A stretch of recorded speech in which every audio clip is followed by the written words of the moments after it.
without further ado, introducing Liz and Jeff. Liz Westbrook is a trail planner and designer for Zander Design with over 13 years of experience in nonprofit and private practice, most recently for the Bay Area Ridge Trail Council. And her work focuses on regional trail and conservation planning, as well as trail design and construction throughout the Bay.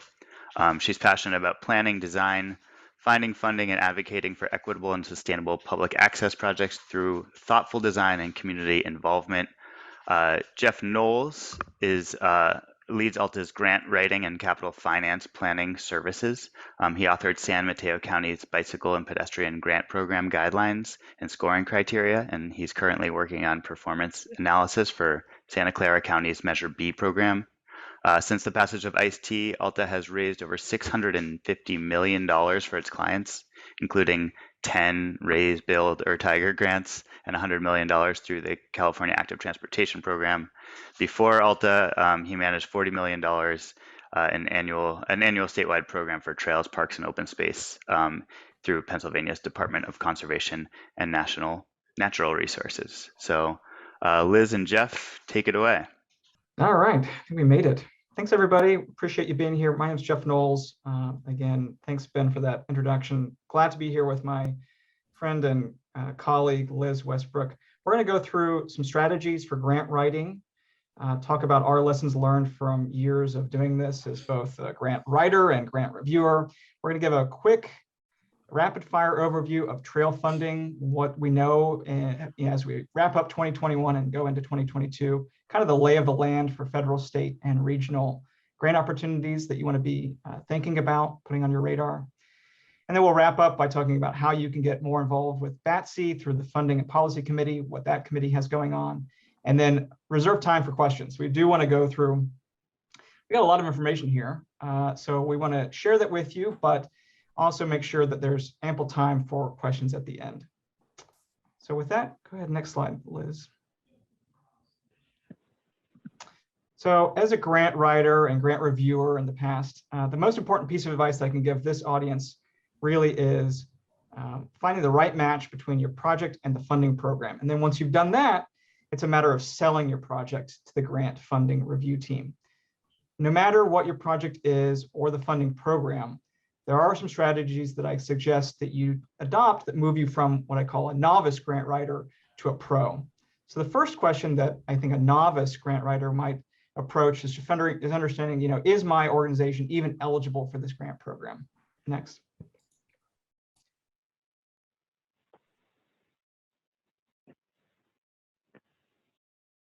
So I think a pro would ask, go beyond that, said, who can I partner with that would make me more eligible or more competitive? And am I stronger if my project crosses multiple municipal borders, right? So it's not just me alone applying for this, but who else is a good collaborator with me? Next slide. A novice might ask what projects are eligible. You might have your laundry list of projects that need either a major maintenance project or something that's been on your wish list for a long time. But really, is that project competitive? That's really what you want to be asking. Is it competitive for this grant program? If it's not, then maybe it's not worth your time pursuing it. The next question you might want to ask is what projects are most often selected and what do they have in common? So looking at the last funding lists for the last couple of years and figuring out what types of projects are funded more often. Just because a project is eligible doesn't necessarily mean it's competitive. And then what does the scoring criteria say? A lot of grant programs post their scoring criteria, or you can ask for that from funding staff. What really is the way that you can maximize points, which is the way that you can get projects funded? Next slide. What match is required? How much money do you need to put in? A pro question would be, how much can my organization afford to provide? Right? Providing the minimum is nice. Certainly will get you kind of meeting the minimum requirements, but grant funders really like to leverage their funding. They've got a certain amount that's been appropriated from state or from regional bodies, and they want to stretch that money as far as they can, just like you do as well by going with a lower match amount. You want to stretch it so you can spend it elsewhere. But the idea is if you can have multiple different funding sources into your project, that makes it even more appealing, right? So what other funding sources can you leverage through other donations, through other grant programs, through your own local sources? Next slide. When's the grant due, right? So not just focusing on the deadline, a pro question would say, how much work needs to be completed in advance? Most specifically, public outreach, which is time consuming, right? So if you're looking at a deadline that's coming up and it's a month away, there may be very few grants that can be accomplished in that accelerated timeline. Not to say it can't be done, but you really should think about a production schedule of all the different pieces you need. Some of them require municipal resolutions, which, as you know, can be a long lead item. And who will complete it? Next slide. And where can I find the grant guidelines? All the information about how do you apply for a grant program. More advanced question would be, who can I speak with from the funding agency? You know, there's always staff out there that have the responsibility of providing questions or answers to questions. It can even give you some guidance about what would be most competitive. Going beyond that, are they able to join for a site visit or review a draft? Sustainable Transportation and Planning grants, Caltrans staff are actually able to review and provide comments before you submit your application. Next slide. So I'm going to give you all my secrets, my 10 best secrets about writing grants. These are the things that I would add to your checklist. First is be direct, right? As a grant reviewer, it really soured me on projects when I had to hunt to figure out what the heck you wanted to fund. So give me the backstory, talk about the connecting projects that are being built, but really clearly identify what you're going to do with this particular grant money. Next. Don't leave points on the table. Have you addressed each question fully? Have someone else do a peer review of that draft. I've done this pro bono for clients. It's really important to just go through and make sure you can score everything correctly. Tell a story. All right, who's in trouble? What have you done to address that question, right? What's the problem that you're going to solve with this grant? What other ideas have you tried that didn't work out? Really help make the funder be the hero of the story to come in and save the day, saying you really exhausted all of your efforts using your local funds, using, stretching every dollar with maintenance that's gone into it. You're really at your wit's end, and this is the grant program that's going to fill in the grant piece to unlock all these benefits. Next. Be consistent. I don't want to blaspheme as we're getting close to the holiday time, but in the grant world, the holy trinity is really your schedule, your scope, and your budget. So you want to make sure that you're talking about those three consistently in your grant application and referencing each of those three. Next. Demonstrate support, climb the ladder. How can you show the community was engaged and wants this project? You need to think beyond the sacred letter of support. And you really should ascend what we know as Sherry Arnstein's ladder of citizen participation, right? Which goes from a very base level of just informing citizens about the project all the way to involving them into meaningful interactions and decision-making about the end result of the project. So if you don't know what I'm talking about, there's a link that will be sent out to everybody after this, in this presentation that we'll send out to everybody. Next, site evidence. Think about, can you add a photo tour of the site? Can you add a YouTube video link in your narrative? Can you cite studies or counts or other maps that help provide evidence that it's not just you claiming that all these benefits will accrue if this project is funded, but there's actually cited evidence to say that it's true. Next. Get creative. Can your project generate multiple benefits for watershed protection, for economic development? What else can you add, either funded through this program or through other programs, to do more? Next.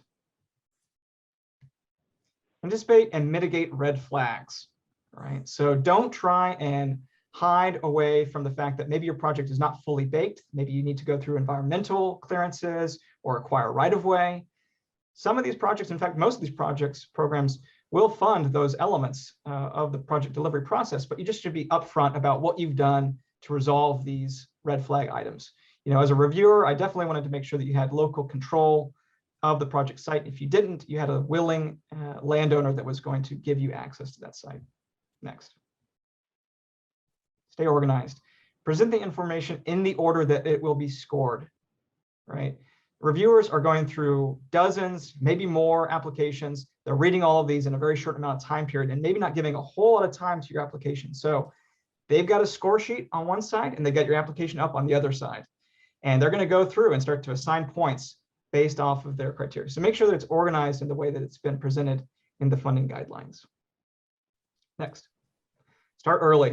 This is also one of those, if I could emphasize this even more importantly, start early, right? Create a production schedule that includes time for research, writing, the layout of the application, internal reviews, external reviews, revisions, assembly, and submission. You want to have at least a week to spare before the grant deadline for all that slippage that's going to be built into that. So make sure that you've got a real clear path for how this is going to get delivered by the deadline.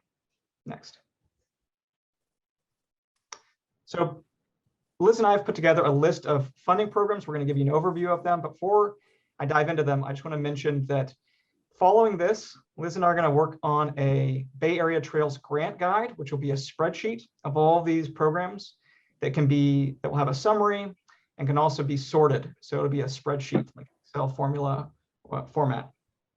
We'll also be sending a follow-up survey after this to all BATC members, asking for specific example projects for grant programs, your local success stories, and lessons learned that we can include in the grant guide.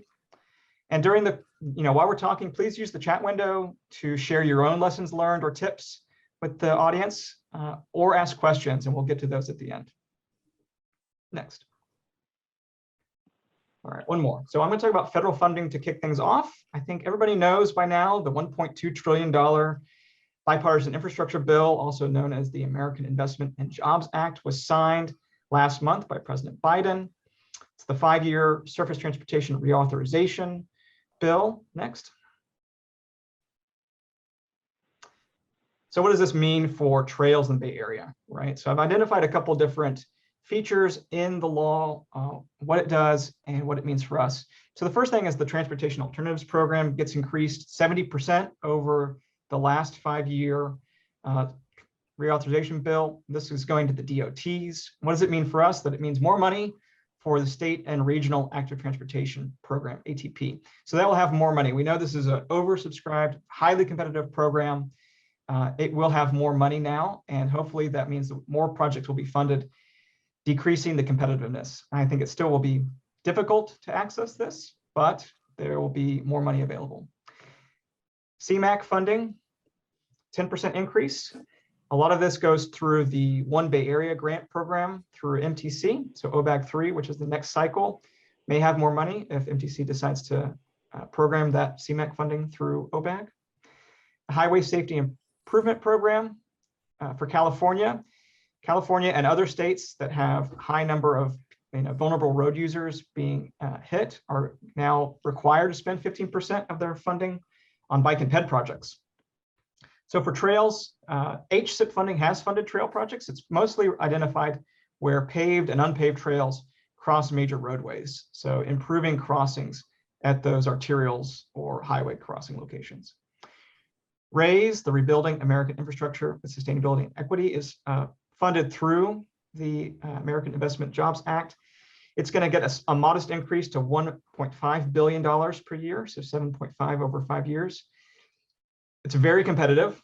Only I think 670 projects have won out of close to 10,000 that have applied, but we have some local success. East Bay Regional Parks won a Tiger grant back in the second cycle of Tiger for trail projects. And just this last year, San Francisco won a 15, I think close to $20 million through RAISE for trails on Yerba Buena Island. And finally, the Active Transportation Infrastructure Investment Program. It's $200 million. It's an annual grant program over 5 years. It's been authorized, but it's not appropriated at this time. So we're waiting for Congress to finish off the federal budget. But right now, there is money that's been identified for this $200 million. It's about connecting local, regional, and state trail networks, right, and major spines. So if appropriated through Congress, this is a great opportunity to fund BATC projects, which we've been working on for last year, identifying that network. Next. I want to talk about something else that's pending in Congress. It's the Build Back Better Act. A lot of the transportation funding did flow through the Bipartisan Infrastructure Bill, but there are some locations in BBB that also could benefit trails in the Bay Area. And this process is coming direct from Rails to Trails Conservancy. They've been tracking this. There's a link here that can go if you want to learn more. It's still got to get through. It passed the House. It's got to go through the Senate. It's got to contend with Senator Joe Manchin, who I know has concerns with the bill. It's got to get reconciled through the both bodies of Congress and then get signed. And so this is information that is, I'd say, caveated by the fact that it could change. But I want to draw people's attention to two key things. First is a community climate incentive grant program, $3 billion for carbon reduction projects like walking and biking or projects that reduce dependence on vehicles. And the neighborhood access and equity grant program, close to $4 billion for local agencies to use on complete streets, multi-use trails, regional greenways, and active transportation networks. So we'll see if that goes through. Next slide. Oh, can you back up? So I mentioned this before. This is a really excellent grant program, especially under the Biden administration. The RAISE program, Rebuilding American Infrastructure with Sustainability and Equity. We know it formally as the BUILD grant program and Tiger grant program. It's the next flavor of that under the Biden administration. It's funded through US DOT. The trail eligibility for this one is particularly paved trails, ones that are primarily used for transportation. It's got a minimum request of $5 million, but they can fund up to $25 million. An annual grant program. The notice of funding opportunity last year came in April with the deadline in July, but working with East Bay Regional Parks District on an application, we started well in advance of that. Typically around this time last year, we were already working on the grant application. I think this would be a great program for multiple jurisdictions to go in together to build out pieces of the BATC network. I think that's exactly what the funders are looking for, is instead of individualized projects, something that really spans multiple jurisdictions. Winning themes for grants that we've identified are, certainly supporting disadvantaged communities, transformative regional priorities, helping with mode shift to non-vehicle trips, and safety. Next. The American Rescue Plan. I think this is a little known grant source that's out there for trails. It's funded through the US Treasury. It could fund paved and unpaved trails. This is a formula grant program through the coronavirus state and local fiscal recovery funds. Funds are going to be dispersed at 2 points. They were dispersed to counties and local governments back in May of this year, and they'll go out in another tranche in May of 22. So again, it's formula funding, and it's a sizable amount to help local and county jurisdictions recover from the coronavirus.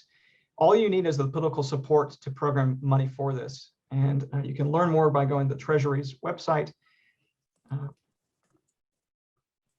It's not really, go back one, Liz. It's not totally clear that this can be used for trails. It's not specifically called out in the guidance. However, many other jurisdictions are using this for trails. And so I can go into this more if you've got questions about it. But in the most recent FAQs that were published by US Treasury back in November, about 2 weeks ago, they do identify outdoor recreation spaces as an eligible use in qualified census tracts. And we know that there are 191 qualified census tracts through HUD in the Bay Area where this money could be used.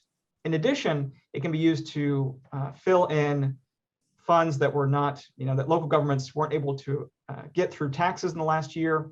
And so that money that fills in your coffers could be then programmed back out for your operating and capital budget projects. Next. Through the Economic Development Administration, a travel, tourism, and outdoor recreation program. This could fund paved and unpaved trails. It's a minimum request of $100K and a max of $10 million. It's a rolling deadline, but EDA encourages submissions by January 31st, 2022. There are two aspects to this. There's a state program and then there's a competitive program. The state program will go through California. I reached out to them a few weeks ago to ask about guidance. They could either keep the funding that they would get through this program for themselves, or they could re-grant it to local jurisdictions. So that's still TBD, but there is a rolling competitive program that's out there. This is really for multi-state national tourism sites in disadvantaged areas and aligns with a comprehensive economic development strategy. So think about areas that have been hard hit by tourism during coronavirus that need a shot in the arm. This is really identified for doing that. Next. HSIP, the Highway Safety Improvement Program. I mentioned this before. It's part of the Bipartisan Infrastructure Bill. It's a minimum request of $100,000, max request of $10 million. It's funded every other year. NOFO for this year, or notice of funding, come out possibly in spring of 2022. For these to be really competitive, it needs to be consistent with a local road safety plan or a Vision Zero plan. There needs to be a very high benefit to cost ratio. So quick builds are really good for this. We have had some success for trail crossings, as I mentioned before. So think about that for those types of projects. Next. The FLAP, one of my favorite acronyms of all grant programs, the FLAP program, Federal Lands Access Program. It's through the DOI, Department of Interior. This is for paved projects that are adjacent within 10 miles of federal lands that have high tourism. So again, it may not meet all of your projects that are out there, but this would be a really good one for projects that connect to or provide access to Golden Gate National Recreation Area or wildlife refuges come to mind. Next. With this, I'll turn it over to Liz to talk about rec trails. Yeah, all right. So the recreational trail program is one of the first paved and unpaved, projects. It benefits both. It's administered through state parks, the Federal Highway Administration, and Caltrans. So it is, NEPA, requires NEPA. It has a $2 million max on the grant side with 12% match requirement, but only 4.7 million total available this year. It is due in March. So it is, the winning themes, it requires the project to be listed on the state transportation improvement plan or the regional transportation improvement plan. So it is very competitive, but has been successful for both paved and unpaved if your project's ready to go. And then the Land and Water Conservation Fund, both is distributed at the state and national park service, the federal level. This is another one that benefits both paved and unpaved. The grant size is up to 6 million, but does require a 50% match. And then this year there is 40 million available. The deadline is February 1st. The projects do allow for land acquisition and recreational development. So it is also very competitive, but that it's got some, if your project's ready and you have your funding lined up, it is a great project. And I'm sure there are many people that require, that have benefited from this. Josh is pointing out that there is a deed restriction on this grant that is problematic for certain agencies. We may be able to list that in our spread. We'll list that in our spreadsheet. I know that we've discussed that at the policy and funding meeting. Okay, I'm going to keep going. Okay, and then the next is the Outdoor Recreation Legacy Partnership Program. It is distributed through the National Park Service under the Land and Water Conservation Fund Act. So this was instated in 2014. It does focus on disadvantaged communities in urban areas. So over 50,000 is the way they've designated it, that lack outdoor recreation. This can include acquisition, but must be for new projects. So I'm not sure if any Bay Area projects have benefited from this one, but it has a $5 million max. It's 150 million nationwide, and it does have the 50% match. It says that there's a rolling concept paper submission, but the NOFO will be released sometime in the spring. More information can be found on the OGAL's, the Office for Grants website. So this moves us into state funding that I'll hand over to Jeff to kick off with ATP. Sure, I think everybody knows ATP, the Active Transportation Program. There's two slices of this. There's a statewide program. It's funded, administered through California Transportation Commission and Caltrans. Primarily, this is for paved trails that provide a transportation function. There will be a next round coming up. They're already working on guidelines for that. Probably we'll see a notice of funding in the spring and deadline in the summer. So stay tuned for that. Again, disadvantaged communities are critically important to scoring well in the statewide grant program. Next slide. And then MTC manages our region's cut of this funding. So 40% to the MPOs, large MPOs in California. MTC administers their cut of it. They have a minimum request of $250,000 and max request of $10 million. That can be exceeded if you have a scalability plan. Although they have not, they've had a lot of interest, I think, in spreading things around in the region. Probably will be the very similar grant deadline following. It's usually a little bit after the statewide program. So stay tuned. We can update some of these dates as the more guidance comes through. But very similar, disadvantaged community will be a criteria. Although for MTC, we'll use communities of concern, or there's a new definition. I'm forgetting it now. We've transitioned. But we use a regional definition that's different from the statewide definition. So it becomes a little bit more competitive at the local level. Thank you. Equity priority communities. Good. Josh beat you on that one, Nicola. All right, next one. Sustainable Transportation Planning Grants. This is funded through, administered through Caltrans. It's primarily for paved trails. Max request is $700,000, minimum $100K. These I found a lot of success in applying for planning programs for trail master plans and trail feasibility studies. So specifically in urban areas that serve disadvantaged communities score well, but this is a good thing to think about in the planning realm. Next. Transportation Development Act, TDA Article 3. It's funded through, it's really administered by MTC, but the way that you access it is through CMAs, or congestion management agencies. It's used primarily for paved trails. You'll need to go through your local CMA to understand those grant guidelines, but those are typically on a rolling annual basis.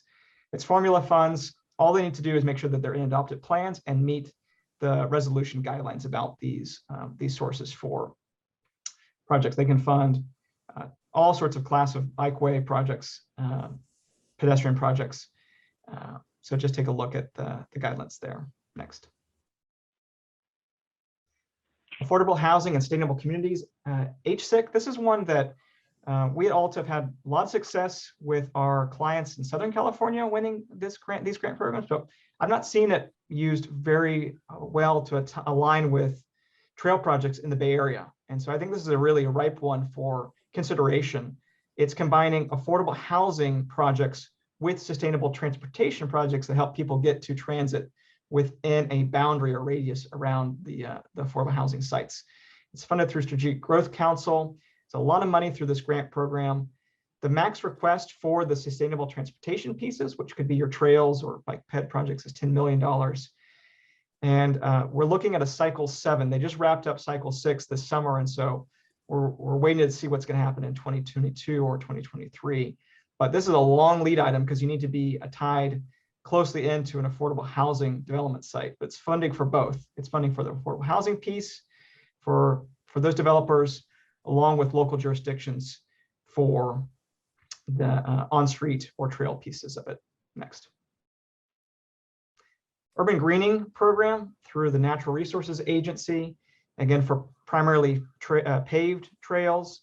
There's no minimum or maximum request, but just keep in mind there's $48 million available in 2022 for their grant program.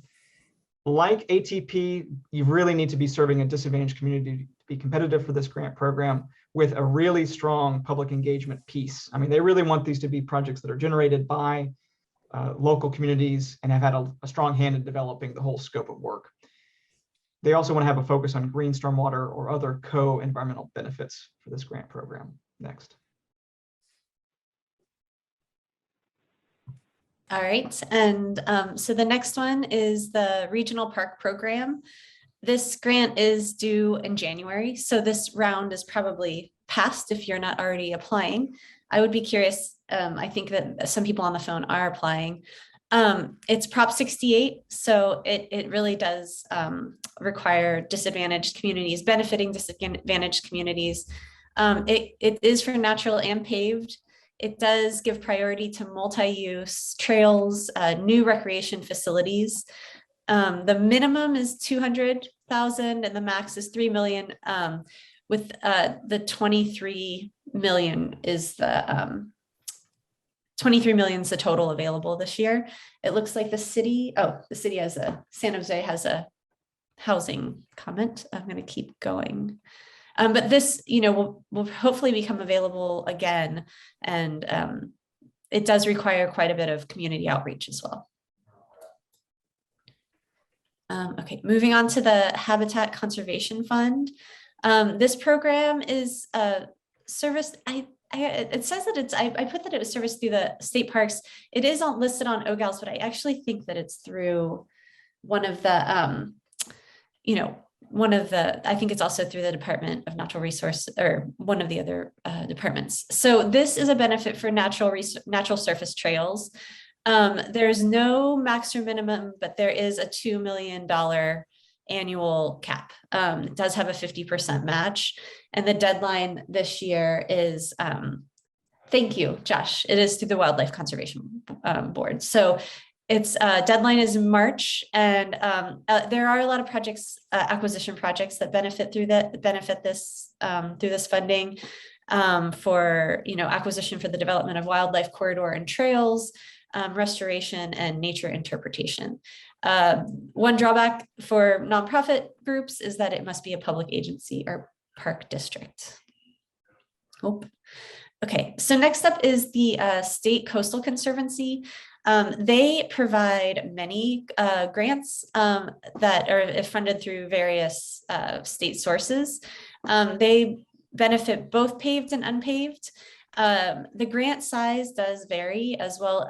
They do focus on matching funds, projects that have matching funds so that they can stretch their funding. The deadlines are ongoing. I'm going to go through some of their specific programs that have more focus, but they have kind of a general granting program, and that is typically projects that benefit public access, natural resources, working lands, and climate resiliency on the California coast, but also some of its watersheds that benefit disadvantaged communities. So the Bay Area does receive, it does cover 3 of the regions. It covers the San Francisco Bay Area program, which is everything that drains into the bay. So from the ridgelines to the shore, the bay shoreline. It also receives funding from the North Coast, for anything in Marin, Sonoma, draining into the ocean, or the Central Coast. So anything draining into the ocean, San Mateo and Santa Cruz. And this is the contact information of the regional managers. Moira, we talked to Moira. She did say, put my email on. Karen and Trish technically did not, but I think that it's fair game. So these are, if you're working on a project that fits their strategic plan, here's their strategic plan. I recommend reaching out to them. They, recently have received some trailer bill funding from SB 155 that I'll talk about next. They're also going through a strategic plan update. And so we'll be through BATC reaching out more about that, but I think it's a great opportunity for us to, tell them our projects that are needed and let them know that those projects should be included in their strategic plan. More on that soon. So Senate Bill 155, the program name is still TBD, but $500 million for coastal resilience over the next 2 years, with the dates, the amounts for each date was kind of, I don't have my notes because I'm sharing my screen, but I'm always mixing up the words, but it was, kind of marked for the Coastal Conservancy. That's a lot of funding for their program. And so it's a really big deal. And this strategic plan update is very well timed and can, influence what projects get funded. So you can, learn about their email program here, but it's a trailer bill. So it hasn't been appropriated, as Jeff mentioned, for another project. It was funded as a trailer bill, yes. So it is important for BATC to really advocate for the Coastal Conservancy receiving that funding as it goes to the budget process, through the budget process next year. Oh, thank you, Josh. That's also important. I'll talk about the San Francisco Bay Restoration Authority in a minute, but it is split. That $500 million is split with them. So Coastal Conservancy also has climate ready grants that are currently funded through Prop 68. They can be funded through other sources as they move, finish off that. It can benefit both paved and unpaved, especially trail projects that are threatened by sea level rise or unavoidable impacts of climate change. Because of the Prop 68, it does, also require a disadvantaged community component. Their Coastal Conservancy Explore the Coast. This is a program that has recently received funding. I'm not sure what source, but it really is, about increasing access for low income and disadvantaged individuals and communities. It is a $50,000 max. So this one is more programmatic. And the 2022 deadline is TBD, but you can sign up for their websites. So it is about increasing access to the coast for the priority communities, the Explore the Coast priority communities, which I have in my notes, but I can't see. But if you go to their website, it's, disadvantaged communities or communities that don't typically get access to the coast.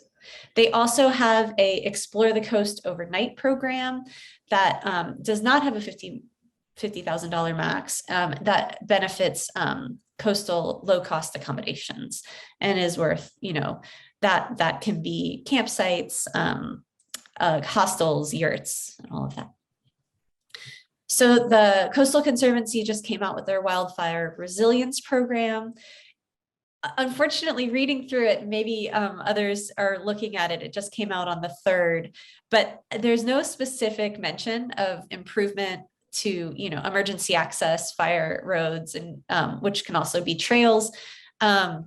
There is $5 million, but I think that could be a project, or if it's not in this round, maybe in the next. There's no max or min, but there's $5 million for the Bay Area and another $7 million for projects in Marin to Ventura, and I'm not sure the exact boundary on that. There is a pre-application deadline in January with the project approval in May. So there is a webinar on the 16th, but it is, high risk wildfire areas that is designated by CAL FIRE, ready to be implemented projects with public benefits and benefiting underserved communities. So this one, although it's not specific to trails, it seems like it could benefit trail projects potentially. So that moves us into the Bay Area funding, which includes the Bay Restoration Authority. So this is funded through Measure AA that was passed a few years ago. It's also funded through SB 155. It is run through the Bay Restoration Authority, which is a part of the State Coastal Conservancy. It can benefit both paved and unpaved trails related to restoration projects. There's no max min, but there's a $12 million available in this last round that was due in October. So we'll find out. The summer is the next round of the notice projects. So the shoreline, benefits, it really is for shoreline habitat, flood management, and then public access projects that are part of those. It does require meaningful community engagement and benefiting economically disadvantaged communities, which is different. I don't know what that definition is, but it is different. And so you can sign up for their mailing list here. Next is the priority conservation areas. These are funded through MTC, as well as the State Coastal Conservancy is also a partner on the funding. It does benefit both paved and unpaved within these priority designated conservation areas. So I know that the Bay Trail and the Ridge Trails corridors are both designated. They are, however, through OBAG 3, the grant funding cycle that Jeff mentioned are still developing the grant size, the project deadline, and the, what will get funded. So all of that's in development, and you can sign up for email updates. And I know that BATC does try to track, how to benefit trails and projects that BATC partners are working on. And I will hand it over to Jeff to talk more about the OBAG. Great. Hope everybody's doing okay with this marathon of information. Again, it's going to be sent out afterwards, along with the grant guide that we'll be revising based off some of this good input we're getting through the chat window. And I do want to reserve a time for questions. So I'm going to kind of go lightning round, and then just know that all of this will be available as the slide deck sent out and the guide. So the OBAG program, talking with Carl Anderson at MTC, he just kind of gave me an update that the program guidelines are going to be worked through in January, and anticipate a notice of funding for OBAG 3, the One Bay Area Grant Program, the first half of 2022. And this is really going to fund the next 4 fiscal years of money through the region. Prior development areas are key for this. Paved trails, I think, are going to be the ones that are scored very well, and ones that deal with mode shift, I think, are the ones that really should focus in on. But this will be a significant amount of money. It's also at the regional level, there'll be call for projects, and then also through the county programs, there'll be 2 split. If it's like OBAG 2, that's how they did it. So stay tuned for more information. Next. Regional Measure 3, there is a Safe Routes to Transit piece of this in the expenditure plan. However, this is being held up by litigation that needs to be resolved before this money can get unlocked. Next. Safe Routes to BART. There was some funding available through BART for bike ped and trail projects that connect to BART stations. There will be, anticipate, a next call for applications fall of 2022 to winter 2023. Last cycle, the max request was 1.5 million. Next. Transportation for Clean Air, TFCA. This is funded through the Bay Area Quality Management District. Minimum request of $10,000 up to $5.5 million. This is, again, there's going to be a regional call next year, and then it also funds through the CMAs. So that, you can talk with your CMA staff about accessing that. Typically, it's on an annual basis, a competitive call for applications. Next. Then also just keep in mind there are self-help tax measures that have expenditure plans typically that can fund trail projects. And so these are parts of county comprehensive investment programs or CIPs that could, they have their different call for projects every year or every 2 years typically about new projects to add to their CIPs. And so the measures are listed here along with links to figure out if there's a way to get your project involved in current or future expenditure plans. Next. Take it away, Liz. Great. Yeah, so Jeff and I are both involved in the BATC Funding and Policy Committee, and that is, the committee that's kind of funneling this information for BATC and supporting, advocating for that. So the policy and funding was the #1 goal in BATC's strategic plan, and the kind of goal of the funding and policy, well, actually it's the working group, sorry, strengthen policies and expand funding to complete the BATC regional network. So the meetings are monthly or every 2 months, and you can email Laura or I to get involved. And as Jeff mentioned at the beginning, we are going to put together a spreadsheet that summarizes this information. We are going to send out a follow-up survey to ask for examples of projects that need funding, as well as local success stories. And you can join the policy committee, as I just discussed. So questions, I'm going to stop sharing and we can open it up for the next 10 minutes or so. I think we might start off with a question from Josh Hugg from the beginning of the meeting. And I might rephrase the question, just Jeff and Liz, if you, in your research, kind of came across any funding sources that had kind of weighted disadvantaged communities the least in their sources, right? We have a fairly wealthy region and some wealthy pockets within that region that wouldn't be eligible for grant funding that was weighted towards disadvantaged communities. So any thoughts you have on grant funding opportunities that don't weight disadvantaged communities as much? Yeah, it's a good question. I know, Josh, it's one that you've been struggling with for a long time, and we talk about, seems like it comes up every time we have our funding and policy committee meetings. I would say that the way that the Caltrans and CTC score ATP projects using their criteria is not the same as some of the other federal programs like HUD that has their own qualified census tracts. It's a different process, and so I would look through those and make sure that if we could touch into those.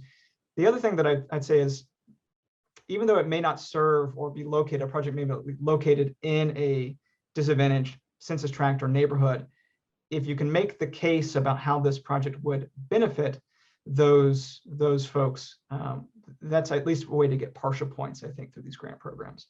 But most of them do want to, there's just an emphasis on serving disadvantaged communities in almost every grant program that I think has been funded in the last recent cycle. So I don't know, Liz, if you've got some thoughts about that.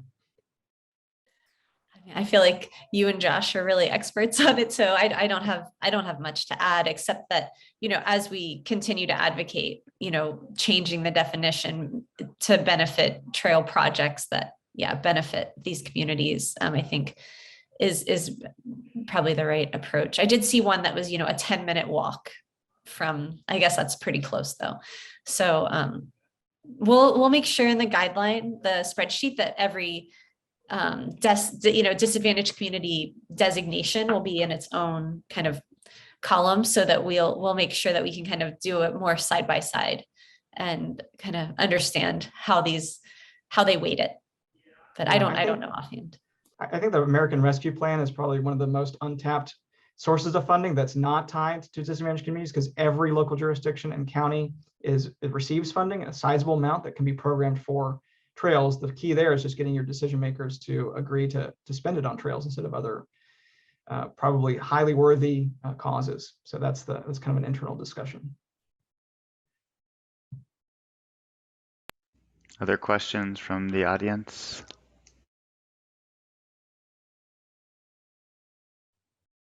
I have a few. One easy one. You guys use the term formula funds a number of times, and I wasn't familiar with what that definition is. Formula funds just mean it's distributed to state or counties or local jurisdictions by a formula that's been adopted, and there's no grant application at that level. And so the American Rescue Plan, I think, is one that there was a formula that was developed, and each local jurisdiction got essentially a check in the mail to help them fight through the coronavirus impacts, the economic impacts. So that's money that's in their bank accounts waiting to be spent, and it will be spent by December 31st, 2024. So that money is available. Most everything else is through discretionary grant programs that are competitive, have a competitive aspect to them. So for the formula funds, you really just need to convince the politicians to spend it where you want. Right. Okay.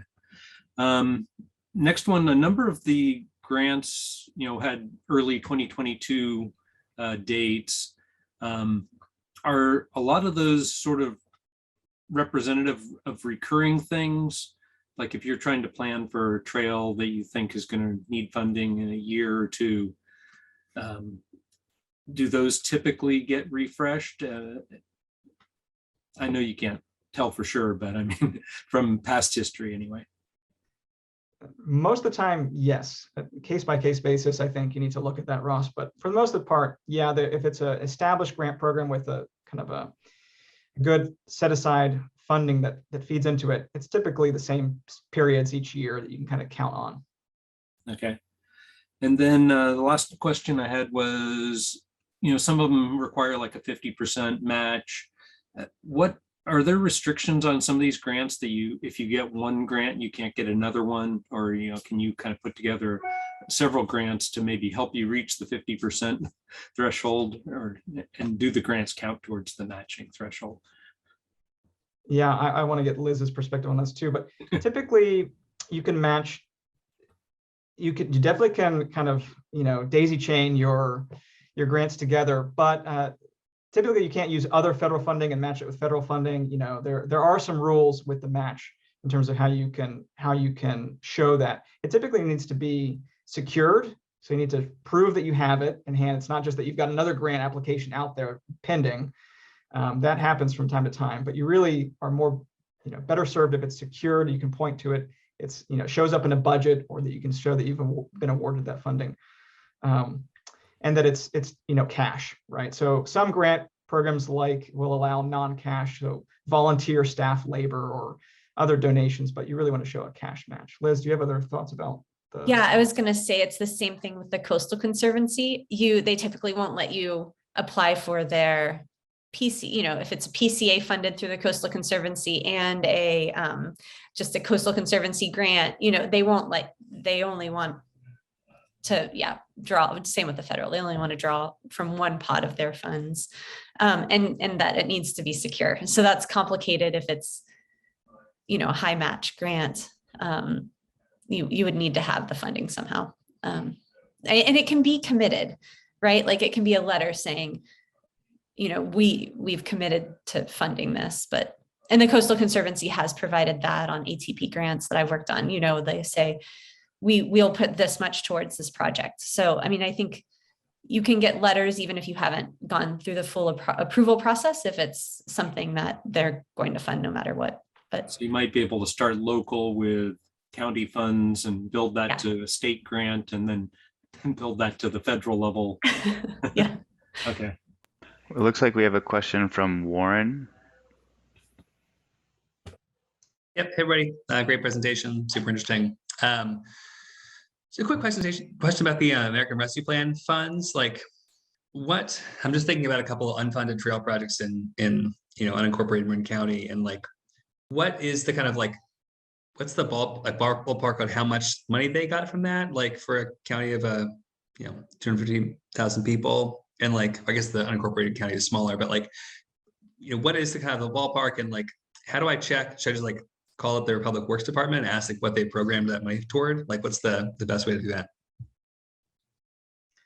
Yeah, I can send a link out after this, Warren, to everybody. It's publicly available. You will know exactly what they received. And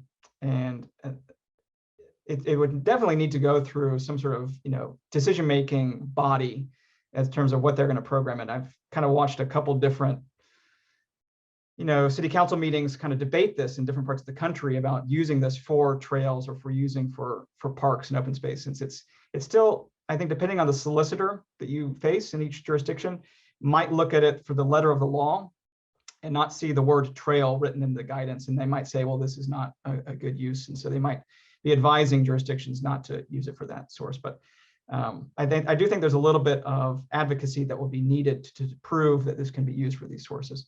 And I'd be happy to share kind of some of my colleagues across the country that have been fighting that fight and winning. But I haven't seen a lot of it done here, or I haven't heard about it a lot in the Bay Area, how they've been using it. Well, yeah, I was at a council meeting last night where like $4 million of it got to a road project, but I just want to see what, like, where else around the county it hasn't yet been committed. That's really helpful. Thank you. Yeah. So we are at time, but I think we should leave it open for one more question, if anyone has a final question before we close out.